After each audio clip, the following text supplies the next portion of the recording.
Alors dans cette vidéo, je vais te montrer comment j'ai perdu 40 kilos en 6 mois et grâce à ça, je peux à nouveau porter des beaux vêtements, courir dans les escaliers sans être essoufflé. Ne pas transpirer pour rien, je suis au top physiquement et je me suis jamais senti aussi bien. Dans cette vidéo, j'ai lancé un nouveau concept qui s'appelle Docteur GPT et on va prendre des avatars patients et on va diagnostiquer leurs symptômes et les solutions qu'on peut apporter grâce à ChatGPT. Parce que le parcours Sleeve en France, il est hyper long, il est pas personnalisé et je vais te montrer une vidéo où il y a un médecin qui parle, un docteur, dit clairement que ChatGPT est 100 millions de fois plus avancé que n'importe quel docteur dans le monde. Alors cette vidéo, c'est celle-ci. L'homme n'est plus l'espèce la plus intelligente sur Terre. Nous sommes la deuxième espèce la plus intelligente sur Terre après l'intelligence artificielle. En médecine, je suis écrabouillé par GPT-4 sur la quasi-totalité de mon savoir médical. Je suis écrabouillé, pas dépassé, écrabouillé. Comment pourrais-je résister à l'IA? Je connais à peine un millionième du savoir biologique et médical sur Terre. Comment pourrais-je être compétitif face à l'IA alors que je connais une si faible partie du savoir biologique et médical? Il y a cet exemple qui a été beaucoup commenté dans les médias américains de cette maman dont le gamin souffre d'une douleur chronique depuis très longtemps et qui a fait la tournée de 17 des meilleurs spécialistes américains de la douleur chronique. Aucun n'a trouvé ce qu'avait l'enfant. GPT-4 a trouvé en quelques instants. C'est d'une violence extraordinaire pour des docteurs biologiques d'avoir passé autant d'années à étudier la médecine pour être dépassé en quelques secondes par une intelligence artificielle qui n'a que quelques mois. Le chirurgien avec qui je suis en contact en ce moment, je lui ai montré ChatGPT et sa réaction c'était insane. Donc il m'a dit que vous imaginez bien la réaction. Donc aujourd'hui, qu'est-ce qu'on va faire? On va prendre trois cas, on va prendre trois avatars patients et on va voir ChatGPT qu'est-ce qu'il va nous dire sur ces trois avatars patients. Tout d'abord, nous notre sujet c'est l'obésité. Ça veut dire qu'on ne traite aucun autre sujet que l'obésité. Les personnes qui ne sont pas intéressées par l'obésité, par la perte de poids. Je suis désolé, vous pouvez quitter cette vidéo parce qu'elle ne vous intéressera pas. Mais pour tous ceux qui sont concernés par l'obésité et par la perte de poids, cette vidéo-là, elle est faite pour vous et elle est en quelque sorte révolutionnaire parce qu'on va prendre ChatGPT comme docteur et on va lui demander des choses et on va avoir des réponses qui sont surprenantes. Donc moi, j'ai déjà fait le test. Donc on va commencer. Je vais dire bonjour docteur. J'ai un patient qui est dans le cas de l'obésité. En tant qu'expert, je me tourne vers vos compétences. Moi, tu peux faire des fautes sur ChatGPT, il n'y a pas de problème. Je me tourne vers vos compétences et j'aimerais avoir un bilan pour cette personne ainsi que des solutions pour lesquelles elle peut opter. Alors, à ce jour, mon patient a essayé plusieurs méthodes, comme le sport, les régimes et même les médicaments.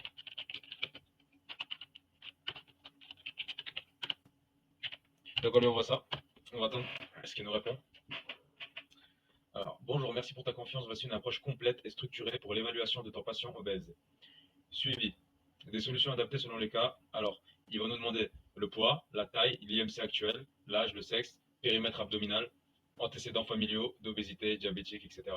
Durée de l'obésité. Il va nous demander le type de diabète, hypertension artérielle, apnée du sommeil. Il va nous demander tout ça. Donc, on va essayer de remplir au maximum. Je vais écourter ce passage.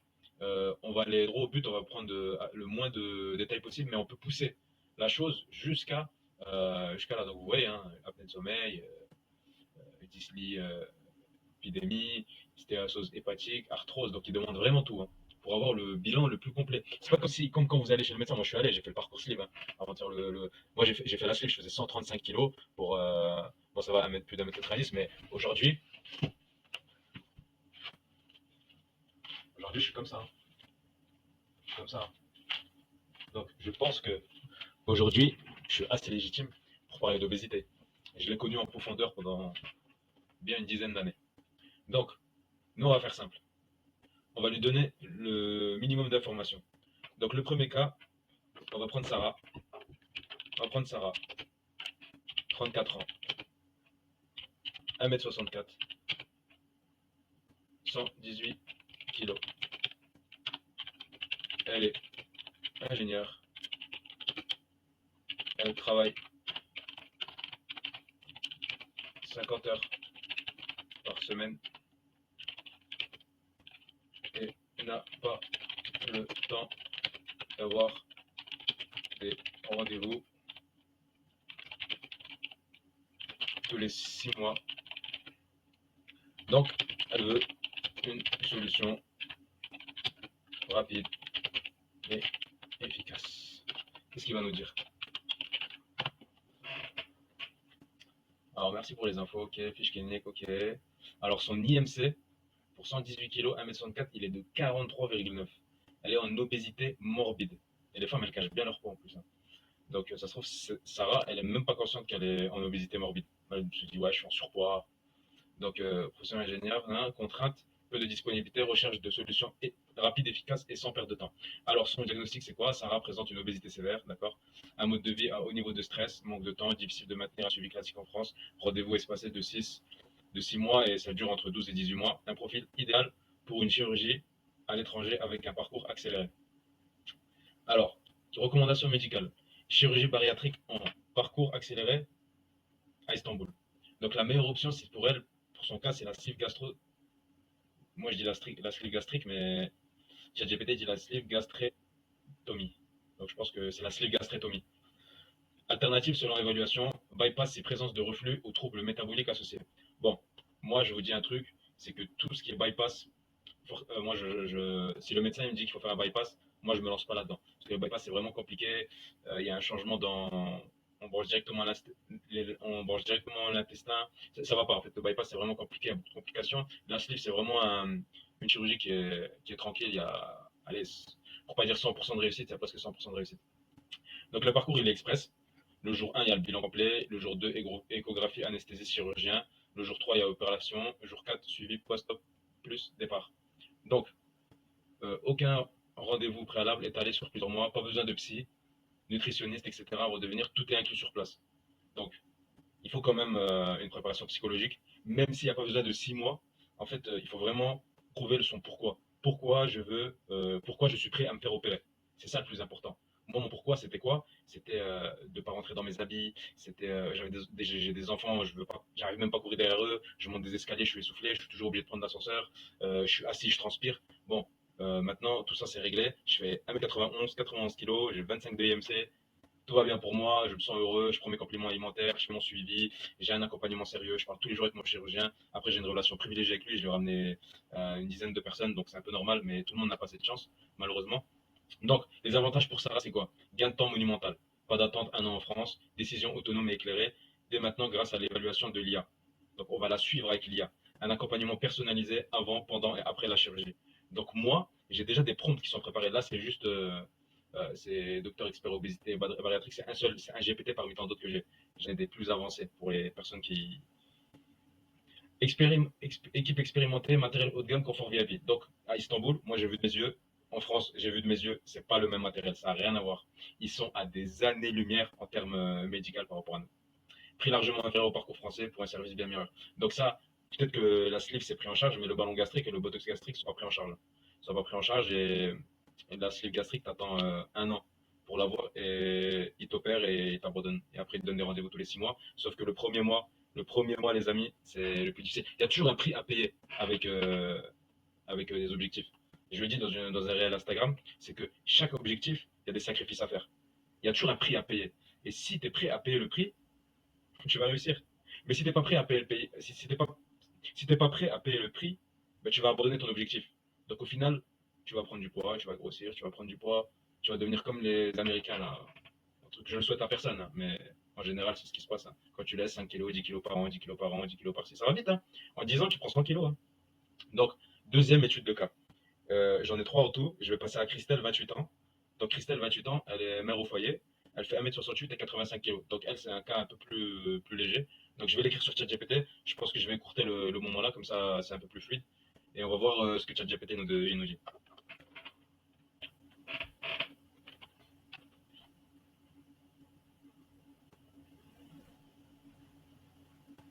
Donc Christelle, elle a un IMC de 30, elle est à la limite, hein. Donc elle vient à peine de rentrer de l'obésité. Mais c'est quand même l'obésité. Elle a quand même. Faut rappeler une chose, les amis, c'est que l'obésité, c'est une maladie chronique, hein. C'est comme la maladie de Crohn. Il y a beaucoup de maladies chroniques. La maladie de Crohn, je ne sais pas si vous savez, une personne, elle n'arrive pas à s'empêcher d'aller aux toilettes, au WC. Vous imaginez comment c'est? C'est un truc de malade quand même, hein. Et un obèse, c'est pareil. Il ne peut pas s'empêcher de manger. L'hormone de la ghrelin, il est beaucoup trop développé. Il ne peut pas s'empêcher de manger. Ça, c'est les médecins, quand tu vas les voir, là, moi j'ai fait le parcours sleeve en France. Ouais, mange moins, fais un peu de sport, machin. Ouais, ouais, c'est ça, ouais. Essaye. Essaye. En plus, je vais vous retrouver. Il y a un docteur qui parlait mal sur les obèses. Et je sais plus, il a une maladie. Il est devenu obèse et il a regretté tout ce qu'il a dit sur l'obésité. À fond, il a écrit des livres et tout. Et je vous partagerai le chirurgien, le docteur là. Donc, mère au foyer, deux enfants, contexte, fatigue chronique, manque de temps pour soi, surcharge mentale, possible alimentation émotionnelle. Voilà. Donc, c'est une obésité non éligible à la chirurgie bariatrique, en première intention, parce qu'elle est en dessous de 35. Mais son IMC montre qu'elle a un stade pivot, prise en charge maintenant, prévention des complications futures. Donc pour elle, la recommandation médicale, c'est quoi? C'est un ballon gastrique. Le ballon gastrique, c'est quoi? Je vais vous expliquer. Donc, le ballon gastrique, il n'y a pas de chirurgie. Numéro 1, il n'y a pas de chirurgie, ça commence entre 27 de IMC jusqu'à 35. On peut mettre un ballon. Donc le ballon, c'est par euh, le ballon, c'est par voie buccale. Donc du coup, il y a une endoscopie qui est mise en place. Elle est rapide, pas de cicatrice, pas d'anesthésie générale lourde, une anesthésie normale pour que tu ne sentes pas le passage. La perte de poids est entre 10 et 20 kg. C'est plus de 20 kg. Et accompagnement nutritionnel à distance. Donc moi, tous mes programmes, il y a toujours un accompagnement. Donc il y a une application avec une communauté, on peut échanger nos résultats. Il y a un classroom, ça veut dire qu'il y aura des formations vidéo continues. Il y a un leaderboard, tous les mois, ceux qui sont les plus actifs, il y a une gamification où vous allez gagner des lots, ainsi de suite, ainsi de suite. Donc, pour Christelle, un ballon gastrique, en fait, le ballon, c'est organique. Du coup, dès que les 6 à 12 mois passent, ça s'élimine par les selles. Donc, il n'y a pas besoin de réintervenir pour retirer, etc. Le ballon, il part dans les selles. Mais c'est là que le travail commence. Il ne faut pas reprendre du poids. Il faut changer ses habitudes alimentaires. C'est pour ça qu'il faut rester dans l'accompagnement. Il faut rester sérieux dans l'accompagnement. Il ne faut pas prendre la confiance. D'accord. Moi, je vous garantis de perdre 20, 30, 50 kilos en l'espace de 6 mois. Mais derrière, il faut suivre l'accompagnement. Parce qu'après, il ne faut pas se plaindre, il ne faut pas dire, ouais, Volcan, moi j'ai perdu du poids, mais maintenant j'ai repris le poids. Il faut suivre l'accompagnement. Comme moi, en ce moment, je vais au sport, pas le choix, c'est comme ça. Il faut faire des efforts. Mais le plus important, c'est de perdre le poids. Parce que aller au sport en étant obèse, ça sert à rien. Moi, j'ai été, les articulations sont défoncées, tu lâches au bout d'une semaine, les régimes, t'as la gréline, là, elle t'attaque, elle te tape, t'as des crises d'hyperphagie, laisse tomber. Laisse tomber. J'ai connu tout ça, moi, aux Olympiques, tout ça, laisse tomber. Donc, regarde. Donc, il nous dit coaching personnalisé à distance, programme nutritionnel, rééducation alimentaire, outils de gestion émotionnelle, activité physique adaptée, suivi 100% digital avec téléconsultations flexibles, peut être complété par un ballon plus tard si nécessaire. Donc voilà pour Christelle. Son cas, il est plutôt simple par rapport à Sarah, qui pèse 118 kg. Donc Sarah, elle aura une chirurgie. Elle a une chirurgie, mais la chirurgie là, elle va changer sa vie. Moi, je l'ai fait. Moi, j'ai fait la plus grande. Moi, j'ai fait la sleeve. Je faisais 135 kg, j'ai fait la sleeve. Aujourd'hui, j'ai la pêche. Pourquoi? Parce que je prends mes compléments alimentaires. Et sans mes compléments alimentaires, je ferais rien. En fait, même quand j'étais obèse, j'aurais dû prendre des compléments alimentaires, mais je ne savais pas. Je savais pas. Manque d'informations, je ne savais pas. Il n'y a personne qui nous a dit prenez des compléments alimentaires. Voilà. Alors que ça coûte 10 euros, ça dure 2 mois, tu en prends deux le matin et tu es en pleine forme. Il y a 8 minéraux, 12 de. C'est blindé de vitamines dedans. Donc voilà. Après le dernier cas, avant la fin. Donc lui, c'est Jean. Il a 55 ans. Il est chef d'entreprise. Il fait 1m78 et il fait 108 kilos. Donc on va prendre Jean, on va écrire.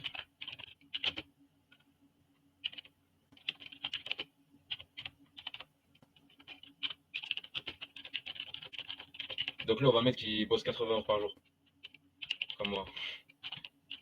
Non, 80 heures par semaine, excusez-moi. Parce qu'en général, chef d'entreprise en France, c'est ça, hein. Est-ce que j'ai oublié des choses, non? Donc Jean, qu'est-ce qu'on a pour Jean? Alors Jean, il a juste en dessous de 35. Il est juste en dessous de 35. Il a 34,1, il a en obésité sévère à 1 au-dessus. S'il a 1 en plus, il passe en obésité sévère. Obésité sévère, c'est grave, hein. C'est vraiment, c'est développé, hein.